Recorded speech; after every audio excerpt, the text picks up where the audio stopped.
Making headlines this hour, President Dr. Muiz officially designates Ranfaro Lagoon, located in Alifa Atoll, as part of Marlos of the same atoll. The Parliament approves a bill proposing significant amendments to the Decentralization Act, and the Parliament passes amendments to the Thalassemia Control Act.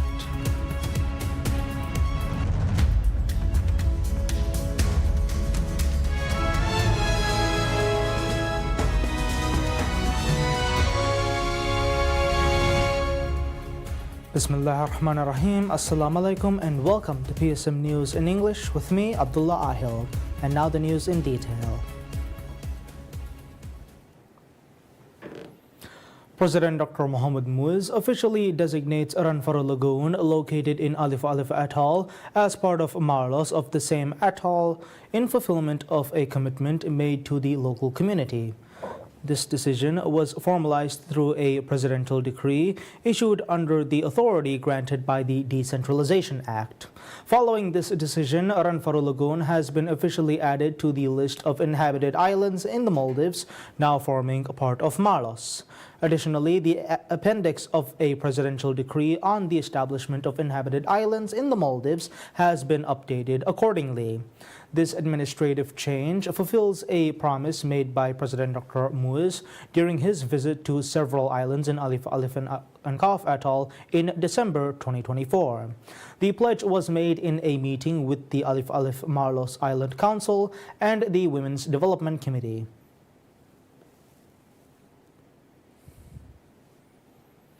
The Parliament approves a bill proposing significant amendments to the Decentralization Act aimed at strengthening the financial management of local councils. The bill was passed with 51 votes in favor and 8 against.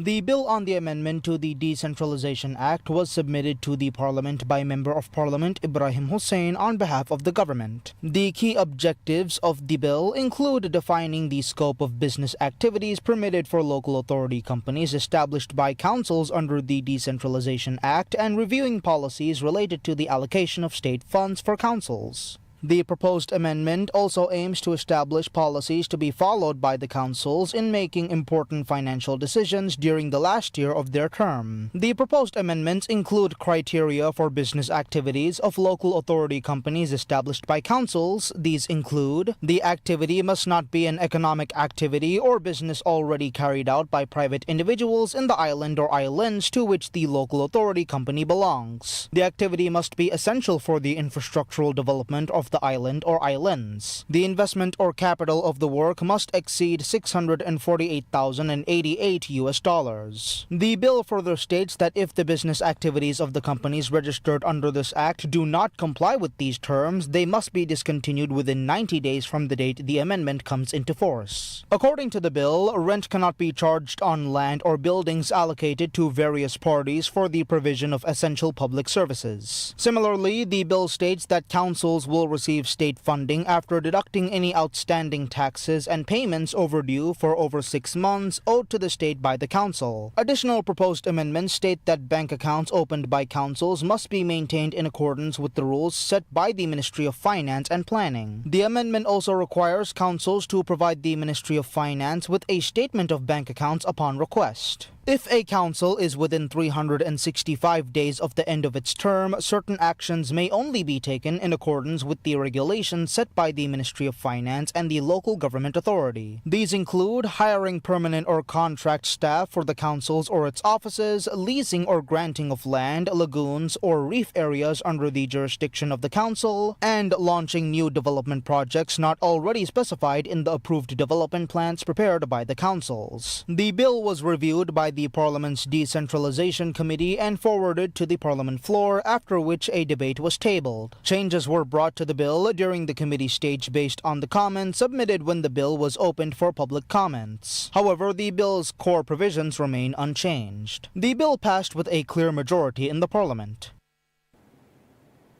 The Parliament passes amendments to the Thalassemia Control Act, introducing new provisions on the appointment criteria for the Director General of Thalassemia Center, as well as regulations concerning marriage between individuals at risk of having children with thalassemia.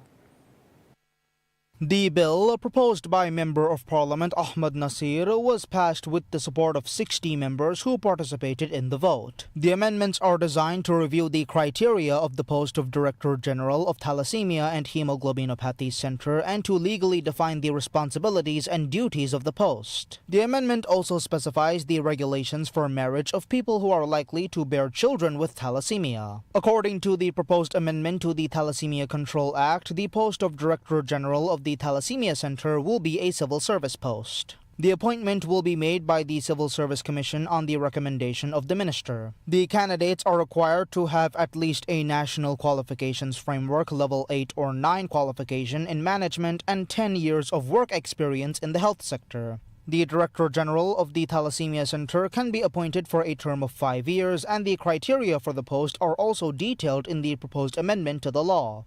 The government has added a provision to the Act on Marriage of Thalassemia Carriers who are likely to bear children with thalassemia. Currently, the law does not have a specific provision on such marriages but carries a clause on voluntary testing for thalassemia. The newly proposed provision states that couples must submit their thalassemia test results when seeking a marriage license. If the couple are considered to have children despite the risk of passing the thalassemia gene, a marriage license can only be granted after completing a specially tailored program that meets the requirements of a regulation made under the law. According to the amendments, the government is required to develop and publish new regulations in relation to the changes within 30 days of the amendment coming into effect. The Ministry of Finance and Planning states that the government recorded a budget surplus during the first 7 months of this year. The Ministry of Finance published its latest weekly fiscal development report detailing the revenue and expenditure figures for the first 28 weeks of the year. According to the statistics, the government received $1.44 billion in revenue and grants between the 1st of January and the 31st of July, a 2.7% increase compared to the $1.40 billion recorded during the same period last year. Of the revenue, tax revenue accounted for $1.11 billion, while $311.44 came from non-tax revenue sources. The total government expenditure from the state budget stood at $1.42 billion, a 17.4% decrease compared to the same period last year. Recurrent expenditure declined by 2.2%, while capital expenditure also dropped by 60.8%. Of the recurrent expenditure, 56.2% was utilized for administrative operations of government offices. This figure is 7.3% down compared to the same period last year. Expenditure on office supplies also declined 20%, while repairs and maintenance costs dropped by 20.1%. According to the Finance Ministry, the state budget spent $175.6 million on capital expenditure as of last week. Of this, $149.21 million was allocated to infrastructure development, including road construction, bridges, and airport development. The 2025 national budget allocated $804.80 million for the public sector investment program. So far, $220.46 million has been spent on such projects this year. Among PSIP allocations, $142.71 million was spent on projects aimed at improving access to and from islands, while $7.43 million was spent on various housing initiatives. Despite these investments, the government has undertaken efforts to strengthen policies related to PSIP implementation, which resulted in a reduction in overall expenditure under the program. According to the weekly fiscal development report, the overall balance of the state budget was maintained at a surplus of $20.38 million from the 1st of January to the 31st of July. This is a significant turnaround compared to the $415.6 million deficit recorded during the same period last year. In 2023, the budget was also in deficit by $272.37 million for the same period. Ministry of Fisheries and Ocean Resources conducts a training program on the preparation of value-added fish products and small business management in Nilandu, Phav Atoll. The program commenced on the 4th of August and will continue until the 8th of August. A total of 11 individuals, including 6 women and 5 men, are participating in the training program. The program is conducted by 3 technical staff of the Ministry of Fisheries. The training includes both theoretical and practical components, providing information on value-added fish products and offering participants the opportunity to prepare them hands-on. The ministry is also equipping the participants the knowledge and skills required to establish and manage small businesses in the fisheries sector. The Ministry of Fisheries regularly conducts such programs across the country.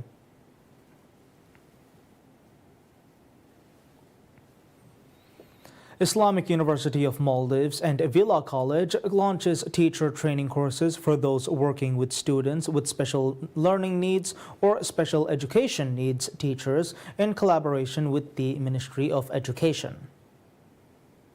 The courses for SEN was inaugurated at a special ceremony held at IUM. The agreement to launch the SEN teacher training program was signed by the Minister of Education, Dr. Ismail Shafiu, on behalf of the Ministry of Education. Vice Chancellor of IUM, Dr. Ali Zahir, signed on behalf of IUM, while Vice Rector Dr. Ali Najib represented the Villa College. Speaking at the ceremony, Minister Shafiu highlighted the need to reform teacher training methods in the Maldives. Dr. Shina, the Dean of IUM's Kuliya of Education, stated that the course is conducted with the aim of ensuring that SEN teachers are competent and well-equipped to meet the needs of their students. She confirmed that the course will commence in September. Dr. Shina further said the one-year diploma-level course will be conducted in every island where IUM has campuses. The opportunity to enroll in the courses is now open. She said the course comprises 8 modules and includes 4 additional workshops aimed at improving the capacity of teachers. She said the course was developed with input from an expert in the field. The training will also be offered at Villa College starting in September. The course is fully funded by the government and free for participants. Additionally, each student enrolled will receive $100 as pocket money every month. The Ministry of Education is conducting SEN teacher training as part of the National Teacher Training Program. The National Teacher Training Program is a key component of President Dr. Mohamed Muiz's education pledges.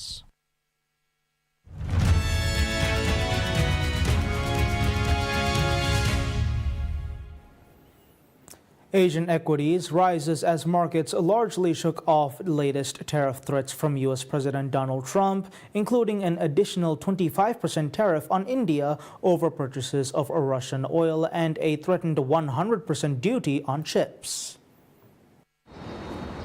In Japan, the benchmark Nikkei declined 0.31% at 40,668.19 after stock market opened in Tokyo but climbed up shortly in South Korea. The benchmark Korea Composite Stock Price Index opened up 0.52% to 3,214.81 points. In Hong Kong, benchmark the Hang Seng Index gained 71.87 points or 0.29% to open at 24,982. Shanghai stocks edged up at the opening, rising 3.79 points or 0.1% to 3,637.78 points. For tariff, we understand that a lot of countries, Asian countries, get 15 or 20% higher tariff. So this is not good news, especially for the export-heavy sectors.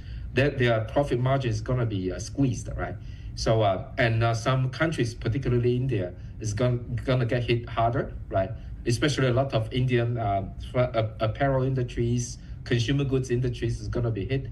But Indian rupee is currently quite softened. So this offsets some of the negative hit. However, Indian shares fell sharply as Trump doubles tariffs. Nifty Sensex slipped to 3-month lows.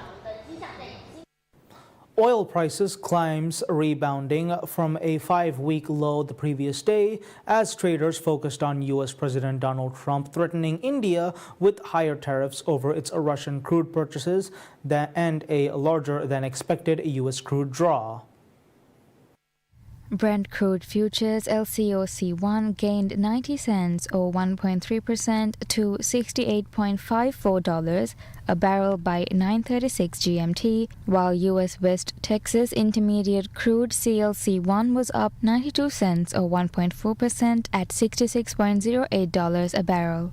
Both oil contracts fell by more than $1 on Tuesday to settle at their lowest in 5 weeks, marking a fourth session of losses. Trump's renewed threats on Tuesday of higher tariffs on India for buying Russian energy supported the market. India, along with China, is a huge buyer of Russian oil. U.S. envoy Steve Witkoff arrived on a last-minute mission to seek a breakthrough in the Ukraine war, 2 days before the expiry of a deadline set by Trump for Russia to agree to peace or face new sanctions.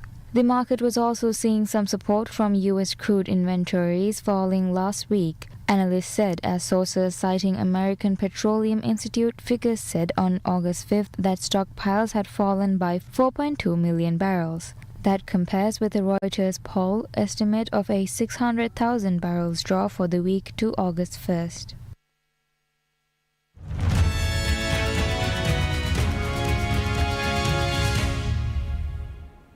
Brazilian President Luiz Inácio Lula da Silva speaks of his plans for a new national policy treating strategic minerals as a matter of national sovereignty in order to avoid exporting minerals without adding value locally.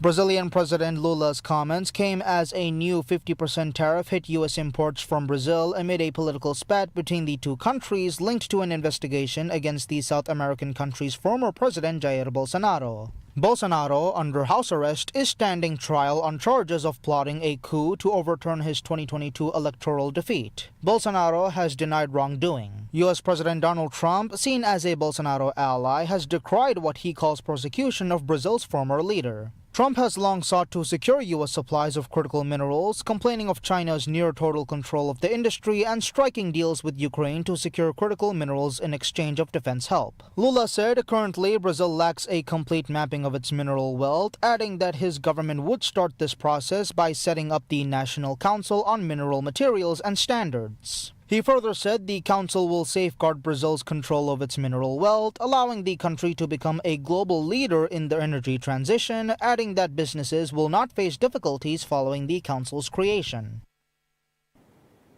Weakened by hunger, many Gazans trek across a ruined landscape each day to haul all their drinking and washing water, a painful load that is still far below the levels needed to keep people healthy. According to aid groups, even as global attention has turned to starvation in Gaza, where after 22 months of a devastating Israeli military campaign, a global hunger monitor says a famine scenario is unfolding, the water crisis is just as severe. Though some water comes from small desalination units run by aid agencies, most is drawn from wells in a brackish aquifer that has been further polluted by sewage and chemicals seeping through the rubble, spreading diarrhea and hepatitis. COGAT, the Israeli military agency responsible for coordinating aid in the Israeli-occupied Palestinian territories, claims it operates 2 water pipelines into the Gaza Strip, providing millions of liters of water a day. Palestinian water officials say these have not been working recently. Israel stopped all water and electricity supply to Gaza early in the war, but resumed some supply later, though the pipeline network in the territory has been badly damaged. Most water and sanitation infrastructure has been destroyed, and pumps from the aquifer often rely on electricity from small generators, for which fuel is rarely available. Moaz Mohammed, aged 23 and a university student before the war, said he has to walk about a kilometer queuing for 2 hours to fetch water. He often goes there 3 times a day, dragging it back to the family tent over bumpy ground on a small metal handcart. Their struggle for water is replicated across the tiny, crowded territory where nearly everybody is living in temporary shelters or tents without sewage or hygiene facilities, and not enough water to drink, cook, and wash as disease spreads. The United Nations says the minimum emergency level of water consumption per person is 15 liters a day for drinking, cooking, cleaning, and washing. Average daily consumption in Israel is around 247 liters a day, according to Israeli rights group BT Salem. The minimum that a normal person like you and I should use in average a day is 100 liters. That is the minimum standard. The minimum emergency standard is 15 liters a day. So we are 3 to 5 times less than the minimum emergency standard set by the WHO. Oxfam said last week that preventable and treatable waterborne diseases were ripping through Gaza, with reported rates increasing by almost 150% over the past 3 months. Merely queuing for water and carrying it now accounts for hours each day for many Gazans, often involving jostling with others for a place in the queue. Scuffles have sometimes broken out, Gazans say. Collecting water is often the job of children as their parents seek out food or other necessities. With water so hard to get, many people living near the beach wash in the sea.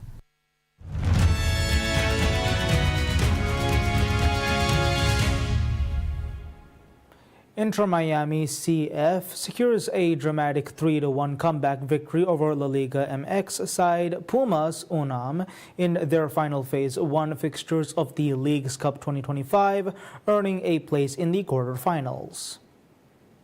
For the Vancouver Whitecaps. Luis Suarez starred with a goal and 2 assists, while Rodrigo De Paul and Tadeo Allende also found the net. Jorge Rubalcaba put Pumas ahead in the 34th minute, capitalizing on a defensive lapse to stun the home side at Chase Stadium. However, the Inter Miami responded strongly, led by the brilliance of Suarez. The equalizer came on the stroke of halftime as De Paul, the World Cup winning midfielder, chested down a delivery from Suarez before finishing the outside of his foot into the bottom right corner.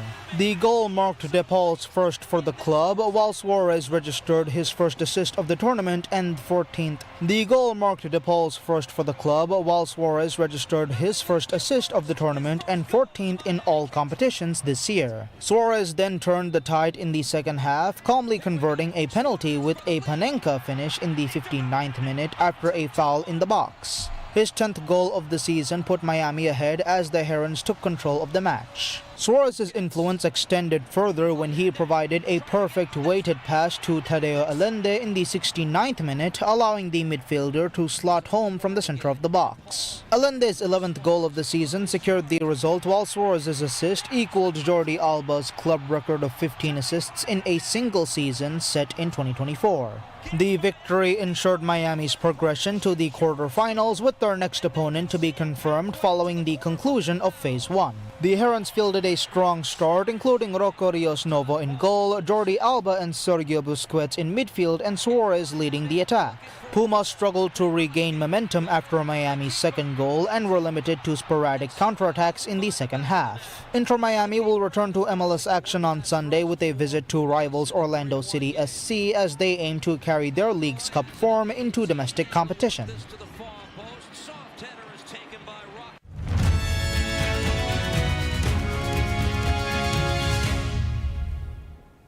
A mobile cinema project brings temporary escape to the residents of El Fanguito, a neighborhood in Havana struggling with economic hardships.